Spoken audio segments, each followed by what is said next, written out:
नमस्कार। 29 मार्च 2025 से शनिदेव अपने घर बदलेंगे और गोचर करते हुए कुंभ राशि से निकलकर मीन राशि में प्रवेश करेंगे। मीन राशि में गया हुआ शनिदेव अपने अच्छे या बुरे क्या प्रभाव दिखाएंगे, जबकि आपके मीन राशि आपके राशि से कहाँ है, ये बहुत महत्वपूर्ण होता है।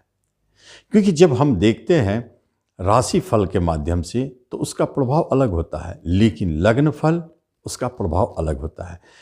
मेष राशि की बात हो रही है, मेष लग्न की बात हो रही है, तो मेष राशि पर शनि की 7.5 लगी, लेकिन मेष लग्न पर शनि की 7.5 नहीं है, लेकिन शनिदेव अपने लग्न से 12वें गोचर करेंगे।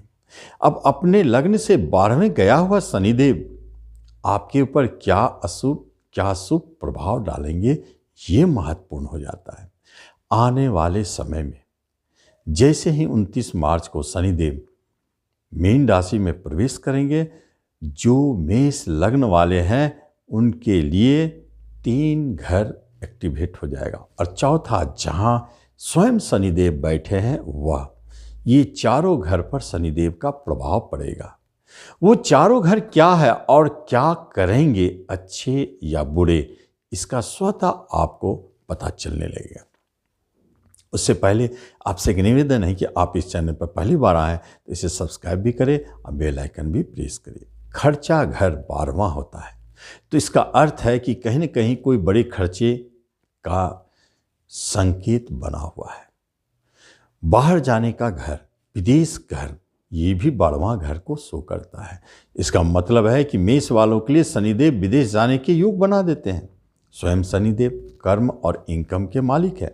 इसका अर्थ है एक्सपोर्ट इंपोर्ट के द्वारा लाभ और विदेश में कर्म की प्राप्ति होना, जॉब की प्राप्ति होना, या अचानक विदेश जाने के योग शुरू हो जाएंगे। यही 12वां घर आपका शयन सुख है। चूंकि शनिदेव मीन राशि में है, इसलिए सौम्य राशि में होने के कारण गुरु का प्रभाव रहेगा और गुरु के नक्षत्र में ही वो गोचर करेंगे। इससे यह पता चलता है कि वो जो भी देना चाहते हैं वो मजबूती से देंगे। जो हॉस्पिटल के काम से जुड़े हैं उनके लिए अच्छा है। जो बैंकिंग सेक्टर में जाना चाहते हैं या बैंकिंग सेक्टर में जॉब कर रहे हैं उनके लिए अच्छा है।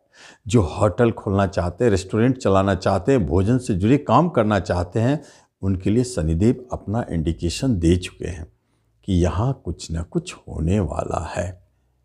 अगर बैंक में है तो प्रमोशन के लिए या ट्रांसफ़र के लिए आपके संकेत बनते हैं, या जॉब प्राप्ति के लिए अगर आपने बैंक में प्रयास किया है, फाइनेंस सेक्टर में जाना चाहते हैं, तो वहाँ आपको शनिदेव का आशीर्वाद मिलता रहेगा। यही बात समाप्त नहीं होती है, क्योंकि रोग ऋण शत्रु इन पर शनिदेव का प्रभाव अच्छे बुरे दोनों फल देंगे। अच्छे फल सेंस का मतलब हुआ है कि आपको रोग से मुक्ति दिलाएंगे, ऋण से मुक्ति दिलाएंगे, शत्रु से मुक्ति दिलाएंगे। लेकिन बुरे फल जब आपके दशा अंतरदशा खराब हो, शनि गोचर करते करते जब मीन में जाएंगे और आपकी शनि की महादशा या अंतरदशा हो, वो खराब चल रहा हो, तब नेगेटिव धन की हानि, बेतहाशा खर्च और शत्रु बाधा से पीड़ित अचानक बड़े लोन या कर्ज लेने की आवश्यकता पड़ सकती है, और कोई ऋण भी आपको परेशान कर सकते हैं। ये स्थिति बना देते हैं। लेकिन यही शनिदेव आपके भाग्य पर भी प्रभाव डाल रहे हैं। इसका अर्थ है कि पिता के साथ आपके संबंध बिगड़ सकते हैं, या नहीं तो आपके धर्म कर्म पूजा पाठ से मन विमुख हो सकता है। क्योंकि शनि एक डिसिप्लिन, मेहनती और कर्म प्रधान है, इसलिए शनि कभी भी आस्तिक नहीं बन पाते हैं। जबकि इसे गुरु रहस्य का मालिक भी कहा गया है, लेकिन भाग्य स्थान पर उनका प्रभाव जातक को धर्म कर्म में कट्टर भी बना देते हैं। मानेंगे तो पहले प्रमाण चाहिए, नहीं तो ऐसे हवाबाजी में वो कोई काम नहीं करते हैं। ये एक अद्भुत बात है। लेकिन इसी में कोई वसीयत की बात होती है तो उसे भी खोलते हैं। और जब भी हम शनिदेव के इस गोचर के प्रभाव से अपने आप को किसी तरह की निराशा परेशानी महसूस करते हैं, आपकी दशा अंतर्दशा कोऑपरेट नहीं करते हैं, अष्टक वर्ग में सर्वाष्टक वर्ग में आपके शनि जहाँ गोचर कर रहे हैं वहाँ अच्छे बिंदु नहीं हैं, तो कभी कभी ये शनिदेव आपके लिए बिगाड़ भी उत्पन्न कर देते हैं। तो रिश्तेदार कुटुंबों से झगड़े या अलगाव की स्थिति को जन्म ले लेता है। इसी जगह शत्रु भी हावी होते हैं, मुकदमे झगड़े के योग बना देते हैं और यही 12वां गया हुआ जेल भय भी उत्पन्न करते हैं या किसी रोग के कारण अचानक हॉस्पिटल में एडमिट होने का योग भी दिखाता है। ये भविष्यवाणी आपके 2.5 वर्षों के लिए है, इसलिए लंबी अवधि तक चलेगा। तो आपको इस अवधि में शनि के नेगेटिव प्रभाव से बचने के लिए यह पता लगे कि क्या हमारा शनिदेव नेगेटिव रिजल्ट दे रहा है या किसी अन्य कारणों से हमें बुरे फल मिल रहे हैं, तो जान ले शनिवार के दिन यदि कोई भी अशुभ घटनाएं घटित होती है, इसका अर्थ है कि ये गोचर मंडल में शनिदेव आपके लिए अच्छी स्थिति में नहीं है, तो फिर आपको शनि महाराज की रेमेडी करना पड़ेगा।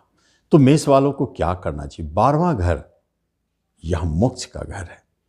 मोक्षदाता जो स्वयं शनिदेव गुण विद्या के मालिक, वैराग्य कारक मोक्ष घर में बैठे हैं, तो मोक्ष प्रदान के लिए सबसे अच्छा है और यही गुरु का घर भी है।